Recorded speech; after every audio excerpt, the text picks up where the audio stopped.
साल भी बच्चा बच्ची नहीं हो, दोनों पति पत्नी बड़े परेशान हो जाते हैं। डॉक्टर, वैद्य, हकीम, फकीर, दोरा धागा, राकोड़ा, देव दियाड़ी, जादू टोना, तंत्र मंत्र सब कुछ कर लिया, फिर भी संतान सुख नहीं हो रहा है, तो फिर निराश होकर के बैठ जाएंगे। अगर ऐसा कोई आपके कुल खानदान में परिवार में है कि शादी होकर के कई वर्ष बीत गए लेकिन अभी भी संतान नहीं है, तो भगवती गौ माता की कृपा से कम 1.5 वर्ष, ज़्यादा 2.5 वर्ष में उनके घर में संतान की किलकारियां गूंजेगी ही गूंजेगी, इसकी पक्की गारंटी। निश्चित रूप से फायदा होगा। करना क्या है, दोनों पति पत्नी प्रेम भाव से गाय माता जी की सेवा करें, जैसे सेवा राजा दिलीप और रानी सुदक्षिणा जी ने की है। उन्हीं गाय माता जी की सेवा के साथ गोमूत्र पान करें। गोमूत्र से 172 प्रकार के रोग जड़ से खत्म हो जाते। कोई छोटी बड़ी देह में कमी है तो देह दोष खत्म हो जाएगा। कोई बड़ी तकलीफ है जैसे कि गर्भाशय में दिक्कत है, थिकनेस को लेकर के प्रॉब्लम है, इन्फेक्शन आदि हो चुका है, तो फिर देसी गाय माता के दूध में देसी कपास की जड़ों को उबाल करके खीर बना करके 1 कटोरी खीर रोज ताजा बना करके 1.25 महीने तक ले, जिससे गर्भ के सभी रोग खत्म हो जाएंगे। फिर अगर ट्यूब ब्लॉक है तो बूढ़े नंदी का सांड का मूत्र सूंघ ले। ए साम मूत्र पुपापी बंध्या प्रसूते। महाभारत की विराट खंड में लिखा है कि बूढ़े नंदी का सांड का मूत्र सूंघने से ब्लॉक ट्यूब भी नारी की खुल जाती है और वो मां बनने का सौभाग्य प्राप्त कर जाती है। तो अब इसकी डिटेल, गोमूत्र कैसे लेना है, कांच के शीशे में कैसे भरना है, खीर की बनाने की विधि क्या है, कितनी मात्रा में बनाने हैं, कौन सी जड़ लेनी है, वो सारी डिटेल्स आप लोगों को यह पुस्तक में लिखित में मिल जाएगी। क्योंकि सारी बातें डिटेल में सुनाने के लिए तो फिर कोई 11-15 दिन की कथा करनी पड़ेगी। आगे बढ़ते हैं। पुरुषों में भी कोई समस्या है तो अश्वगंधा, शतावरी, सालम मिश्री, सालम पंजा, कोजबी, सफेद मूसली से 6 ही वस्तु 100 ग्राम और 1 ग्राम शुद्ध केसर, इन सबको भट्टी पर पीस करके चूर्ण बना ले और वो चूर्ण भोजन रात्रि को 200 ml 250 ml गोदूध के साथ पुरुष भाई रात ले 3.5 महीने तक, इससे देह दोष खत्म हो जाएंगे। कुछ लोग ऐसे होते हैं दंपत्ति जिनकी डॉक्टर रिपोर्ट्स दोनों नॉर्मल आती हैं, फिर भी संतान सुख नहीं है। ऐसी परिस्थिति में वो क्या करेंगे? अगर ये समस्या है तो फिर पाप दोष, श्राप दोष और कर्म दोष अगर जीवन में होगा तो फिर उनको संतान सुख मिलने वाला नहीं है। और इन तीनों दोषों के मुक्ति के लिए वराह पुराण के 110वें अध्याय के 7वें, 8वें और 9वें श्लोक में लिखा है, दोनों पति पत्नी गौ माता जी की सेवा तो प्रेम से करे ही माता जान करके। उन्हीं गाय माता का आधा कप गोमूत्र पिए, नहाते समय पानी गोमूत्र में डाल ले, क्योंकि गोमूत्र में गंगा जी का निवास है। पद्म पुराण कहता है गोमूत्रेच गंगे। वराह पुराण ने कहा है अपार्णे सर्व तीर्थाने प्रासवे जानवे नदी, गोमूत्र में गंगा जी का निवास है। और अगर गोमूत्र जल से स्नान करो तो घर पर ही गंगा स्नान का लाभ हो जाएगा, पाप मिट जाएंगे। और फिर दोनों पति पत्नी गोमूत्र पान, गोमूत्र स्नान करने के बाद हाथ लगा करके गौ माता की 9 परिक्रमा कर ले, जिससे 10 जन्मों के पाप, श्राप और कर्म दोष खत्म हो करके उन्हें संतान सुख मिल जाएगा। कम से कम 1.25 वर्ष, ज़्यादा 2.5 वर्ष।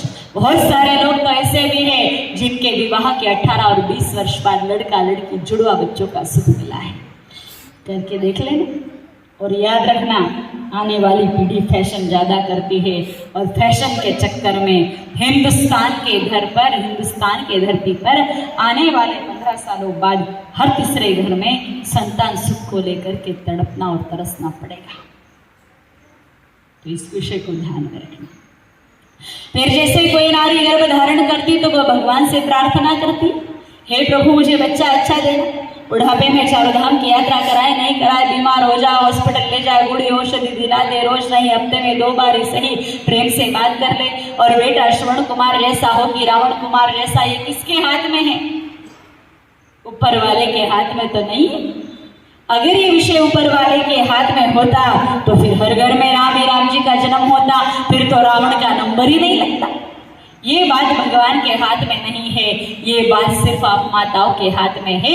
अगर माँ ठान ले तो कौशल्या बनकर के कलयुग में भी भगवान राम जी को, और सिर्फ सोच ले तो दुष्ट केतनी बन करके रावण को जन्म दे सकती है। ये बात पूर्णतः आप माताओं के हाथ में है। कुछ माताएं नाराज हो जाती हैं, क्यों पप्पा का कोई रोल नहीं है? जी नहीं। अगर बच्चे पर पिता का असर पड़ता, बाप का असर पड़ता, तो बताओ हिरण्यकश्यप तो पापी था, दुष्ट था, राक्षस था, घर में तो प्रहलाद जन्मे। क्यों? क्योंकि माँ का याद वो भक्ति करने वाली थी। और विश्रवा ऋषि प्रचंड ज्ञानी थे, विद्वान थे, कर्मकांडी थे, लेकिन फिर भी घर में दुष्ट रावण जन्मा, क्योंकि माँ की इतनी राक्षसी थी। जैसी माँ होती है वैसा ही बच्चा जन्मता है। इसलिए अगर श्रेष्ठ संस्कारी संतान चाहते हो तो 3 नियमों का पालन कर लेना, जो महाभारत रघुवंश पुराण में बताए हैं, वही नियम आप लोगों की सेवा में रख रही हूँ। पहला, जैसे नारी गर्भ धारण कर ले, सवा से अनाज, हाथ की घंटी से दलिया बनाना है, मुंह से भगवान के गीत गाते हुए ज्वार बाजरा मूंग उड़द कुछ भी ले लो, उसी दलिए को गौ माता को जिमा करके गौ माता की नो परिक्रमा कर लो। परिक्रमा के समय मंत्र बोलो, जा दिन ते हरि गर्भ ही आए, सकल लोग सुख संपत्ति छाए। और अंतिम काम, रात्रि को सोते समय गौ माता का दूध पी करके कुल्ला करके इष्ट स्मरण करते हुए सो जाओ।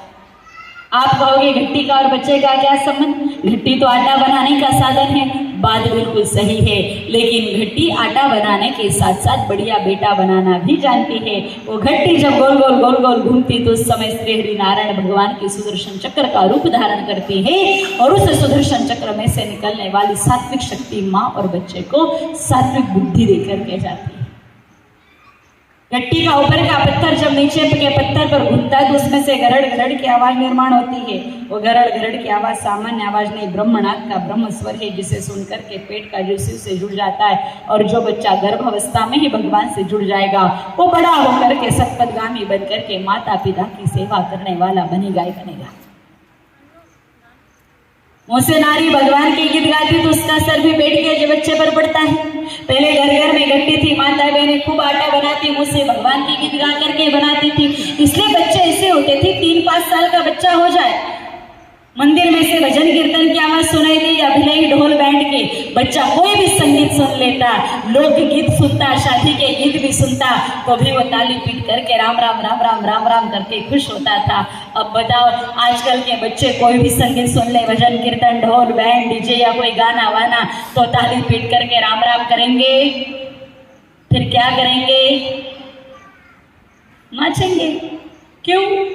क्योंकि आजकल की मम्मियां भी तो आ जाकर के मोबाइल मोबाइल मोबाइल मोबाइल देखती है, नाच वाले गाने देखती है। जब मम्मी भी मोबाइल देखेगी और नाच वाले गाने देखेंगी तो बच्चे भी आ जाकर के मोबाइल मांग करके नाची तो करेंगे। जो भी माँ देखती उसका असर तो पड़ता है। श्रीमद् भागवत के द्वितीय प्रसंग में लिखा, गर्भवती नारी जैसा देखती सुनती बोलती तीनों चीजों का असर पेट के बच्चे पर पड़ता है। अगर नेत्र मार्ग से सुदर्शन चक्र की शक्ति लेगी, कर्ण मार्ग से अगर भगवत श्रवण घंटी की आवाज सुनेगी और मुंह से भगवान के गीत गाएगी, तो सबका असर पेट के बच्चे पर निश्चित रूप से पड़ना है। और थोड़ा सा बढ़ते हैं आगे, गौ की परिक्रमा करनी। परिक्रमा में बहुत शक्ति, इसलिए आप किसी भी मंदिर में चले जाओ, परिक्रमा मार्ग होता है। लोग नर्मदा जी गोवर्धन जी की परिक्रमा करते। परिक्रमा करने से भगवान की शक्ति हमको और आपको मिलती है। पहले हर घर में गौ माताएं थी, अपने आप परिक्रमा हो जाती, क्योंकि 24 घंटे में 2-4 गाय माताओं के बीच में ज्यादा नहीं, रोटी जिमाने चारा पानी करने भी चले जाए तो भी परिक्रमा हो जाती थी। अब तो घर में गैया ही नहीं तो परिक्रमा होगी नहीं, तो स्पेशल करनी पड़ेगी। परिक्रमा का प्रभाव देखो, गौ माता जी की परिक्रमा से सकल देवी देवताओं का आशीर्वाद उस माँ बच्चे को मिलता। इसलिए बच्चे पहले ऑलराउंडर थे।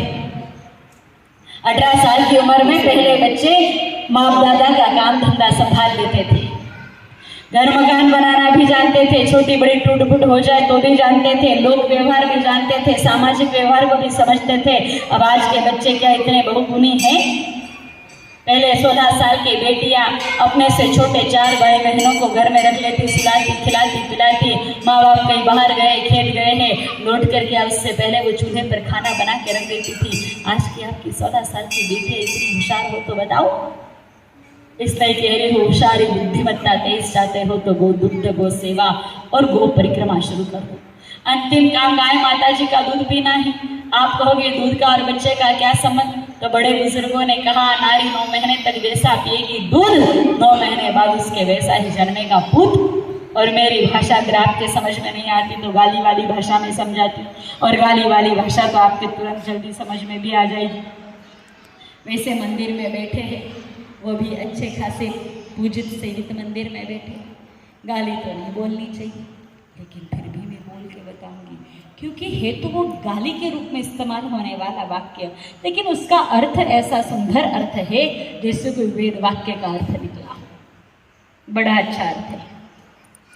एक गाली अपने समाज में चलती है, कोई बहुत बूढ़ी दादी है, बहुत बूढ़ी दादी, उसका छोटा पोता उसकी सुने नहीं माने नहीं, परेशान करके छोड़ दे। वो बूढ़ी सी दादी अपने छोटे से पोते को गाली देती कि तेरी माँ ने तुझे क्या खा के जनाए। इसका मतलब माँ जैसा खाती वैसा बच्चा जन्मता है।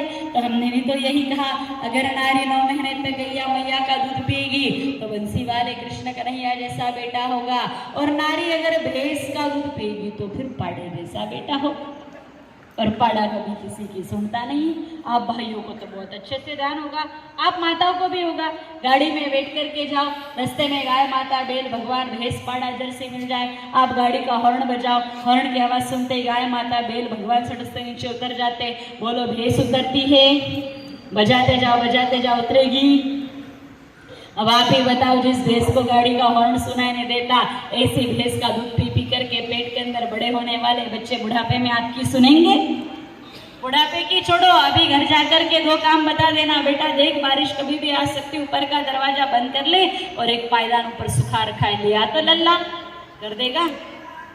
फिर नहीं करता है, जिस दिन माता चिड़की हुई होती है उस दिन कहती है भैंस का दूध पी पी करके पाड़ा हो गया, पूरे दिन पड़ा रहता है उस सोफा सेट पे, एक काम नहीं करता। तो बात तो आपको भी ध्यान है कि भैंस का दूध पीने से ही मामला बिगड़ रहा है। इसलिए कह रही हूं, गर्भवती अवस्था में महिला को 100 रुपए 200 रुपए लीटर में मिले तो भी दूध गो का ही पिला। डॉक्टर भी कहते हैं, जैसे कोई गर्भवती नारी डॉक्टर के पास जाती, डॉक्टर कहते सब कुछ अच्छा है लेकिन खून की कमी है। अब खून की कमी तो आएगी, दूध पिलाते हो भैंसों का, भैंस का दूध पीने से बढ़ता है फैट, मांस, चर्बी, चमड़ा, गोदूध पीने से बढ़ता है खून। गैया मैया का दूध पीना कर दिया बंद, हीमोग्लोबिन लेवल 6 होती, 12 से 14 मिलती, 5-7 डॉक्टर साहब देते सलाह, बहू को बेड रेस्ट करना पड़ेगा। बेड रेस्ट बोले तो खाओ पियो काम धंधा बनो। अब आप ही बताओ, मैं तक बहू रानी रेस्ट करेगी, काम धंधा बिल्कुल नहीं करेगी तो टाइम पास करने के लिए क्या करेगी? मोबाइल चलाएगी, मोबाइल में भजन कीर्तन सत्संग सुनेगी, देव दर्शन करेगी, फिर उल्टे उल्टे काम देखेगी, या तो फैशन या तो ढुसुम। आजकल तो गेम खेलती, और गेम में क्या है, मारो काटो गिराओ भगाओ। अब बच्चा जन्मने के बाद मारो काटो घुमाओ, मार डाला पीट डाला, मार डालूंगा ऐसा कहता है। फिर मेरी माता कहती है हमारे खानदान में तो ऐसा कोई नहीं था, ये भूत कहाँ से आया? अब समझ में आया? महाभारत में लिखा है, अर्जुन जी ने अपनी गर्भवती पत्नी सुभद्रा जी को चक्रू भेदने की कला सुनाई। सुभद्रा जी के समझ में आई नहीं आई, पेट के अभिमन्यु चक्रू भेदने की कला को सीख गए और बड़े होकर के महाभारत के रणभूमि में चक्रव्यूह को भेद करके अपने नाम को इतिहास में अमर कर गए। इस संसार की सबसे बेस्ट यूनिवर्सिटी है माँ का गर्भ। जो बच्चा माँ के पेट के अंदर सीख सकता है वो बाहर आकर के सीखने वाला नहीं है। इसलिए श्रेष्ठ संस्कारी संतान चाहते तो इन 3 कामों को कर लेना। बोलिए गौ माता की। फिर थोड़ा सा बढ़ते हैं आगे।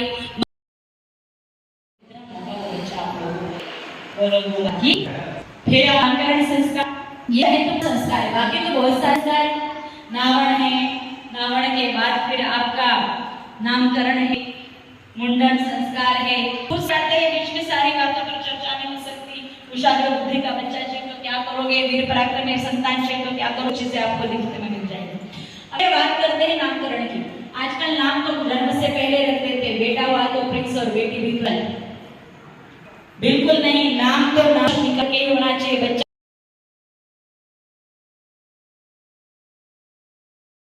यही नामकरण होना चाहिए। कुछ तो 2-4 नाम भी अपने अलग, एक ही नाम होना चाहिए। जिस नाम से बच्चे को पुकारा जाएगा वो ग्रह नक्षत्र उसके बाद बनते हैं। इसलिए तो मुहूर्त के समय नाम लिखा जाता है। नामकरण सोच समझ के होना चाहिए, मन में रखो। नाम से थोड़े संग की भांति इसका अपना स्वयं का अर्थ हो, अर्थ का प्रभाव इसका जीवन में पड़े। अब नाम में मिलते हैं मलोकेश, गोपाल,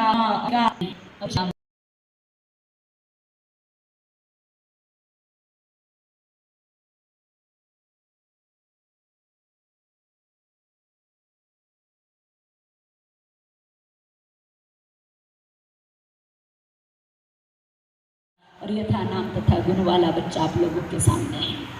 आज भी अगर कोई व्यक्ति कृष्ण चरित्र सुन ले तो वो कृष्ण भगवान का दीवाना करके रहे। सच बोल रही दादी? दादी कह रहे आशीर्वाद, सच बोल रही। बच्चे का नाम रखना हो तो घर में गैया हो तो अति उत्तम, नहीं तो गौशाला में चले जाओ, घर पर गैया बांध लो।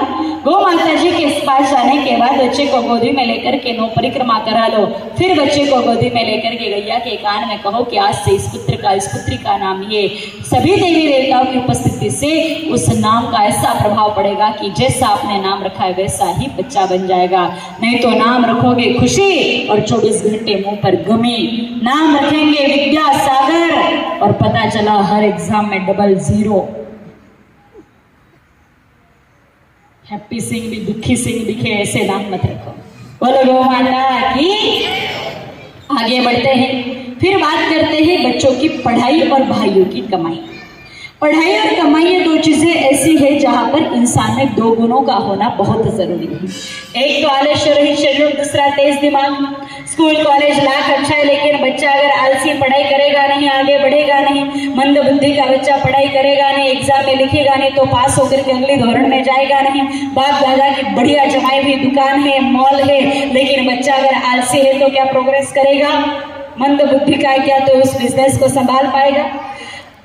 कमाई और पढ़ाई के लिए 2 गुण होने चाहिए, आलस्य मुक्त शरीर, तेज दिमाग। और ये दोनों ही चीजें भगवती गो कृपा से मनुष्य को सहज मिलती है। आलस्य का संबंध है तन से, बुद्धि का संबंध है मन से, तन मन का प्रकटीकरण होता है अन्न से। गीता जी में योगेश्वर भगवान ने कहा जैसा खाओ अन्न वैसा बने तन और मन। आजकल गौ माताएं हो गई कम, भैंसे हो गई ज्यादा। Animal husbandry department of India का कहना है कि प्रतिवर्ष हिंदुस्तान के धरती पर भैंसों की संख्या बढ़ती चली जा रही है। आज भारत में 40 करोड़ भैंसे, 17 करोड़ जर्सी और सिर्फ 4 करोड़ देसी गोवंश बचा है। सबसे ज्यादा संख्या अगर भारत में भैंसों की है तो आप लोग जो डेयरियों से दूध खरीद के लाते हो सबसे ज्यादा किसका है? और भैंस का दूध पियोगे, बच्चों को पिलाओगे तो हम और बच्चे किसके जैसे बन जाएंगे? और भैंस इस संसार का 1 नंबर का आलसी जानवर है। आप लोगों को भले ही समझ में आए नहीं आए, भला लगे बुरा लगे, लेकिन जो कुछ भी हम खाएंगे उसका असर पेट के बच्चे पर और हमारे पर जरूर पड़ता है, पूरा असर पड़ेगा। एक बात बताओ, अगर हमने दाल रोटी खाई है, दाल रोटी खाने के बाद जितना काम होता है उतना ही काम दाल बाटी खाने के बाद होता है क्या? क्या फर्क पड़ा माताओं? रोटी थी कि बाटी थी, दोनों गेहूं के आटे की, दोनों में नमक मिलाया, दोनों में पानी डाला, अग्नि पर सेका, घी लगा करके रखा, बात सारी बराबर। फर्क सिर्फ इतना है, रोटी चिपटी, उस चिपटी रोटी को खा करके हम अच्छा खासा काम कर लेते हैं और गोल मोल बाटी को खा करके हम भी गोल मोल होकर के सो जाते हैं। मतलब बाटी खाते उस दिन नींद ज्यादा आती कि नहीं आती है? अब आप ही बताओ, केवल मात्र भोजन का आकार बदलने से जीवन पर प्रभाव पड़ रहा है तो प्रकार बदलने पर पड़ेगा कि नहीं पड़ेगा? दूध पीते हो भैंसों का, बच्चों को भी पिलाते हो भैंसों का, और भैंस इस संसार का आलसी जानवर है। आप खुद देखो, भैंस खा पी करके चारों पैर चौड़े करके पड़ी रहती है, बैठी बैठी पेशाब, लघुशंका, सुसु, यूरिन बाथरूम कर देती है, उसी में पूछ डुबो करके नहाना धोना, वॉशिंग बाथिंग उसका उसी में हो जाता है। गाय माता जी को देखना, जब भी गौ माता जी गोबर गोमूत्र का त्याग करेगी अपनी जगह पर उठ करके करेगी। अब आप ही बताओ, जिस भैंस को मलमूत्र का त्याग करते समय उठने में आलस आता है, ऐसी आलसी भैंस का दूध पीने के बाद बच्चों को पढ़ाई करने में, बड़ों को नया काम करने में और माताओं को बैठ के पोछा लगाने में आलस आएगा कि नहीं आएगा? फिर खड़े खड़े पोछे लगाएगी कि नहीं? आलस्य बढ़ता है भैंस के दूध से। अगर आपको मेरी बात समझ में नहीं आए तो आप देखो, आसपास में अगर भैंसे गैया जर्सी तीनों है तो जाओ, बच्चों को छोड़ो दूध पीने दो, फिर देखना भैंस का बच्चा पाड़ा दूध पीने के बाद सुस्ताता है, ऊँघता है, नींद निकालता है, बाड़े के कोने में जाके सो जाता है। जर्सी के बच्चे को देखना मुंह लटका करके 10 मिनट तक घूमता फिर वो भी सो जाता है। और देसी गैया के बछड़ा बछड़े को देखना पूंछ उठा करके पूरे बाड़े में दौड़ लगाता है। तो बताओ सबसे ज्यादा ऊर्जा किसके दूध में है? गौ माता के दूध में, गाय नहीं, गौ माता। पहले 25 साल पहले हम सबके घरों में गैया थी, लोग गौ माता जी का दूध दही छाछ भी पीते थे। परिणाम ये था कि गोदुग्ध पीने के कारण सुबह 5:30 बजे तक नन्हे मुन्ने बड़े बूढ़े रोगी निरोगी सारा गांव सुबह 5:30 बजे उठ जाता था। अब 5:30 बजे बहुएं उठेगी, भाई लोग भी कभी कभी 8 बजे उठते हैं। फिर माताएं बच्चों को कभी गाली दे के उठाती के पड़ा जेरा पड़ी है उठ। तो भैंस का दूध पिलाओगे तो पढ़े जैसे पड़े रहेंगे, गैया का दूध पिलाते तो स्फूर्ति से उठ जाते हैं, बछड़े बन के खड़े। दूसरी चीज है बुद्धि। बुद्धि के लिए अपने हिंदी में मुहावरा है अकल बड़ी की भैंस, मतलब भैंस में बुद्धि नहीं है। और बात बिल्कुल सच है, भैंस में बुद्धि नहीं है। आप खुद देखो अपने गांव में कहीं दुष्ट पापी लोग होंगे, सुबह गाय माता का दूध निकालते फिर गाय माता को छोड़ देते, दिन भर वो गाय माता कहीं पर भी घूमेगी फिरेगी, लाठी घाटी पत्थर की मार खाएगी, लेकिन शाम को दूध देने का समय होते अपने घर के बाहर आकर के खड़ी हो जाती। भैंस को छोड़ दो कि जा भैंस खा पी करके शाम को लौट के आना, बोलो अकेली भैंस लौट के आएगी? वो जिधर मुंह उठाएगी उधर ही जाएगी, क्योंकि अकल ही नहीं है। इसलिए तो मुहावरे बनाए हैं, एक छोड़ करके 4 अकल बड़ी की भैंस। आप किसी को बहुत समझाओ बात समझ में नहीं आते, कहते भैंस के आगे बीन बजाने से फायदा नहीं। अगर किसी का काम बिगड़ गया तो कहेंगे गई भैंस पानी में। कोई अंगूठा छापे, पढ़ाई लिखाई बिल्कुल नहीं आती तो कहते काला अक्षर भैंस बराबर। अब ये सारी बातें भैंस की लिखी तो बोलो कुछ तो फॉल्ट उस भैंस में है कि नहीं है? गौ माता की इतनी अच्छी बात कहते, किसी का बच्चा अच्छा है संस्कारी है सभ्य तो कहते ना ए वही दारू छोड़ो तो राम जी की गाय है गाय। अच्छाई के लिए वो शब्द का प्रयोग किया, विपरीत जगह पर भैंस का तो बात समझने की है। आज भी आलस्य मुक्त शरीर तेज दिमाग चाहते हो तो गोदुग्ध पीना शुरू कर दो। 100 रुपए लीटर में मिले तो भी खरीद लो, लेकिन अगर मस्त जीवन चाहते हो, स्फूर्ति वाला, निरोगी, बौद्धिक रूप से श्रेष्ठ, सद्गुणी, सभी प्रकार के सद्गुण हमें गोदुग्ध से मिलते हैं। इसलिए गाय माता का दूध पीना शुरू कर दो। गाय माता का, क्योंकि गाय को लोग जर्सी को भी कहते हैं, और जर्सी का दूध तो पीने से गड़बड़ी बढ़े। जर्सी के तो साथ रहने से ऑप्टिसिजोफिल कैंसर जैसी बीमारियां और दूध से भी। जर्सी के दूध में बीसीएम नाम का एक तत्व पाया जाता है, जिससे ऑटिज्म, सिजोफ्रेनिया, कैंसर, हृदय रोग और साथ ही साथ हार्ट अटैक जैसी प्रॉब्लम्स बढ़ रही है। हरियाणा पंजाब में खूब जर्सियों का प्रचलन हुआ श्वेत क्रांति के तहत। आज भारत में सबसे ज्यादा कैंसर के मरीज आपको हरियाणा पंजाब में मिलेंगे, हर तीसरे घर में वहां कैंसर का मरीज है। अब बच्चों की जितनी भी प्रॉब्लम्स है वो आपको लिखित में मिल जाएगी, क्योंकि धर्म सभा में बच्चे गिर पाती हैं। तो बच्चों की जितनी भी प्रॉब्लम है, जैसे पढ़ाई में नहीं लगता, पढ़ाई करते भी है तो भूल जाते हैं एग्जाम हॉल में जाकर के, कुछ विषयों में अच्छे अंक आते, कुछ विषयों में अच्छे अंक नहीं आते हैं, उम्र बढ़ती है, परसेंटेज घटते हैं, उन सारी समस्याओं का समाधान, उनकी छोटी बड़ी बीमारी, उनकी कोई पर्सनल प्रॉब्लम्स, उसका समाधान आपको यह पुस्तक में लिखित में मिल जाएगा। यहाँ पर आपको कुछ स्पेशल पुस्तकें मिलेगी अलग अलग विषयों पर, गौ माता जी की, उन पुस्तकों में ये सारी बातें आपको लिखित में मिल जाएगी। अभी बात करते हैं भाइयों की कमाई की। आज के ज़माने में तो पैसा बहुत बड़ी ज़रूरत है, हर जगह पैसा चाहिए। शादी, सगाई, व्यापार, व्यवसाय, पढ़ाई लिखाई, लोग लाज को निभाना, समाज को दिखाना, फिर पत्नी है तो पत्नी देवी का खर्च भी कुछ विशेष ही होता है। इस सभी के लिए चाहिए इनकम। जिनकी इनकम है ज़्यादा, खर्च है कम, चिंता करने की जरूरत नहीं, लेकिन इनकम रहेगी कम, खर्च हो गया ज़्यादा, इंसान लेता है कर्ज का मर्ज भी समय पर चुक जाए, चिंता की जरूरत नहीं। और कर्ज अगर नील होने का नाम ही ना ले तो इंसान लेता है टेंशन में स्थितियाँ 3, डिप्रेशन, गलत धंधा और फांसी का फंदा। इसमें से एक भी सिचुएशन जीवन में नहीं चाहते हो तो एक सुंदर सा अनुष्ठान है, जिसमें 3 लोटे जल, 5 मिनट का समय, 1 कप गोमूत्र चाहिए। किसी के घर जाना नहीं, किसी को घर बुलाना नहीं, घर बैठे सारा काम हो जाएगा। फिर भी आपके मन में कुछ संशय संदेह है तो आपके संशय को मिटाने के लिए बात बता देते। कोई भी दिक्कत है, जैसे कि सुनते हो ना, बच्चा entrance exam, GATE NET exam fight कर रहा है, 2 पॉइंट से रह जाता है, इंटर बच्चा गई नौकरी लग रही, लेकिन प्रमोशन नहीं हो, दुकान धंधा डाल अच्छे से नहीं रहा है, कर्ज बहुत ज्यादा बढ़ गया, नील होने का नाम ही नहीं ले रहा है। ऐसी कोई भी आर्थिक समस्या अगर आपके जीवन में है तो उन सकल आर्थिक समस्याओं का समाधान भगवती गौ माता की कृपा से हो जाएगा। और फिर भी आपके मन में कोई संशय संदेह है तो उसका समाधान हो जाएगा। हमारी यात्रा को आज पूरे 10.5 साल होने आए हैं। इस 4 दिसंबर 2023 को 11 साल पूरे हो जाएंगे। लगभग 20,900 गाँव में अब तक हम घूम ले हैं, लेकिन अब तक हमने अपनी यात्रा पर 1 रुपए का या 1 कप चाय का कलंक नहीं लगने दिया। कहीं से भी रुपया, पैसा, दान, भेंट, उपहार, नारियल, अगरबत्ती, फूल, माला, अन्न, जल कुछ नहीं लेते हैं और जिंदगी राजे महाराजाओं से भी मस्त जीते हैं। प्रश्न बड़ा गंभीर कि अगर कहीं से कुछ लेते नहीं हो तो काम कैसे चलता? और खर्च हमारे कम नहीं है। आप देख रहे हो ऐसी हमारी 3 यात्राएं हैं वर्तमान में और चौथी शुरू होने वाली है। 3 यात्राओं में सज्जनों, एक तो आपने यहाँ आई है जो 31 वर्षीय गो पर्यावरण अध्यात्म चेतना पद यात्रा की पहली शाखा है, शाम यात्रा। दूसरी शिव यात्रा है जो मक्सी से अष्टा होकर के सीहोर जा रही है।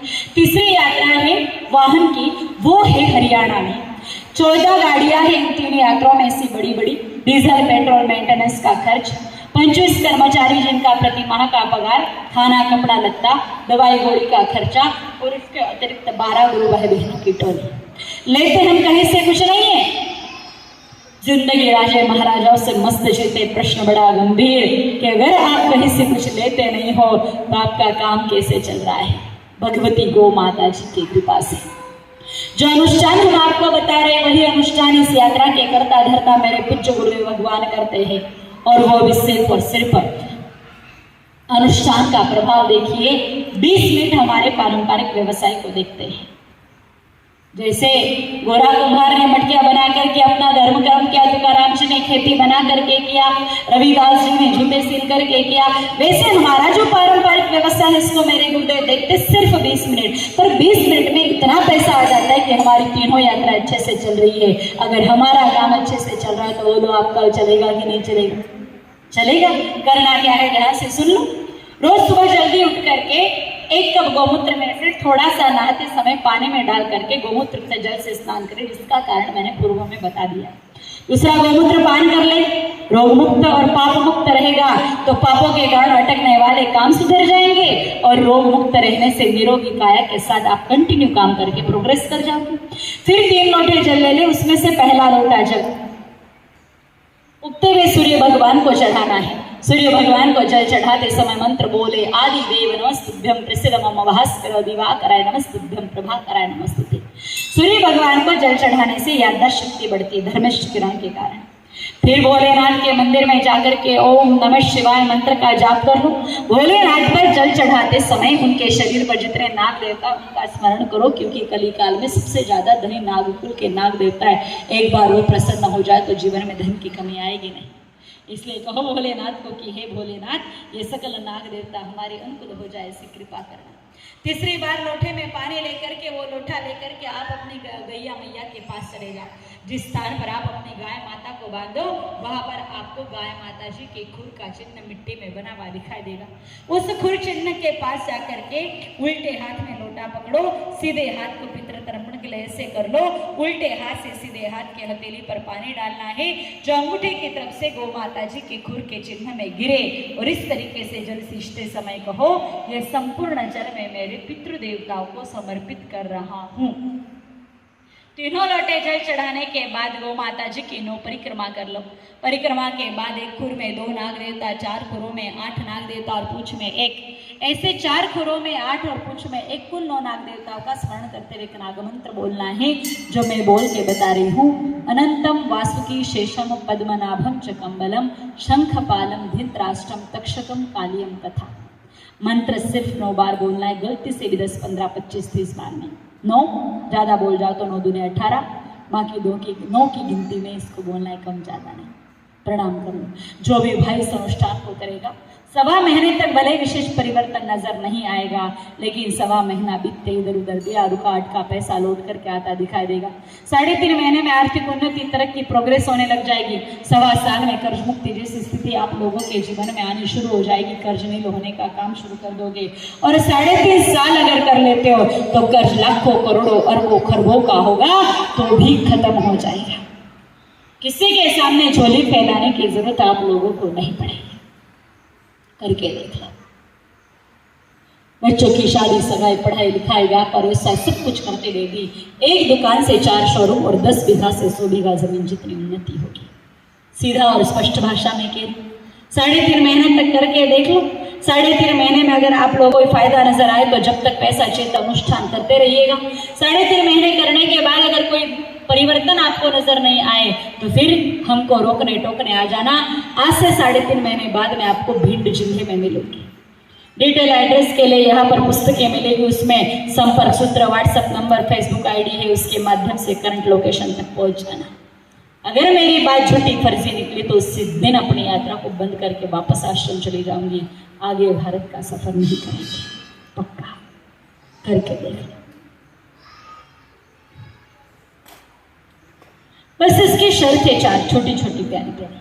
पहली शर्त, इस अनुष्ठान को सिर्फ पुरुष कर सकते हैं, माताएं बहनें बहू बेटियां नहीं कर सकती। दूसरा, करने वाले को सुबह जल्दी उठना पड़ेगा, 8 बजे उठ करके करने वाले को कोई फायदा नहीं। तीसरा, जिस गैया मैया जी की पूछ पकड़ोगे वो आपके खुद के द्वारा सिर्फ खुद के घर की होनी चाहिए और देसी ही होनी चाहिए।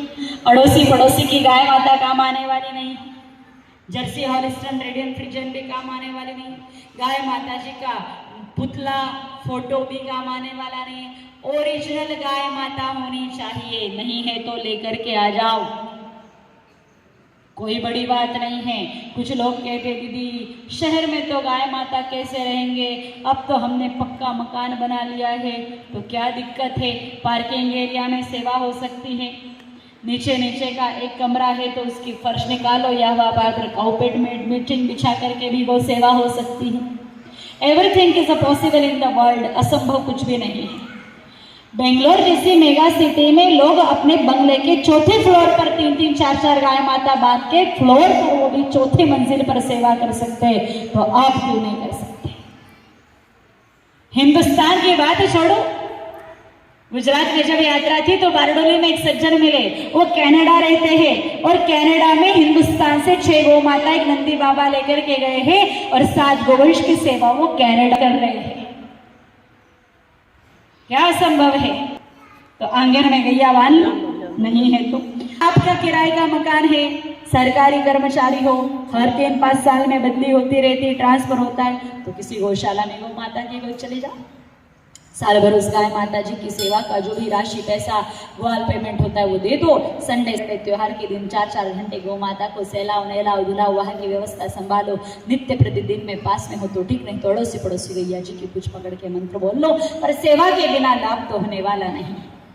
और अंतिम शर्त, गंजा भंग बीड़ी सिगरेट गुटखा तंबाकू चरस अफीम कोई भी दुर्व्यसन अगर आप करते हो तो वो व्यसन आज से छोड़ना पड़ेगा।